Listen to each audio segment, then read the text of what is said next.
दोन अनमोल रत्न आहे आमचे. तर भावनो आजच्या ब्लॉगमध्ये विशेष म्हणजे आपल्या भावाचा आज बर्थडे होता, त्यामुळे मिरजमध्ये आलतो आणि तसंच आपलं लई दिवस झालं कटिंग राहिलं, मग त्यानं कटिंग करून घेतले. तर फटाफट कपडे वगैरे ते चेंज करून आपण चाललोय हॉटेलला. त्याच्या अगोदर आपल्या बर्थडे बॉयचं जरा आरती वगैरे ते करायचं होतं. तर आरती वगैरे ते झालं आणि फोटोशूट आपल्याकडेच होतं.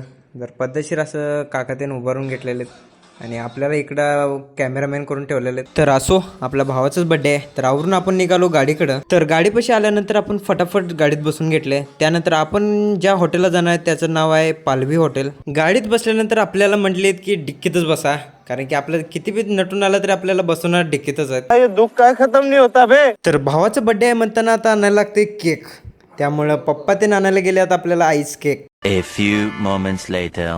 तर पप्पा त्यांचं वाट बघून असं वाटलं की त्यांनी केक तयार करून घेऊन आल्यात. तर असो, तर केक घेऊन आपण निघालो हॉटेलकडं. हॉटेलचं लोकेशन आहे म्हणजे ते महादेवनगरकडं. तर फायनली आपण हॉटेलपाशी पोहोचलोय. तर आपली गाडी लावून आपण निघालो सगळेजण हॉटेलकडं. तर हॉटेलच्या आत आल्यानंतर आपण लागलोय फॅमिली रो मध्ये. या साईडला आल्यानंतर बघितलं तर सगळं खचखचीत भरून घेतलेलं. तर केक वगैरे ते कट केल्यावर आपल्याला लक्षात आलं की व्हिडिओ करायचं राहिलंच. तर असो, तर तेवढ्यात आपल्या पप्पाचं डायलॉग, तुम्ही दोन अनमोल रत्न आहे आमचे.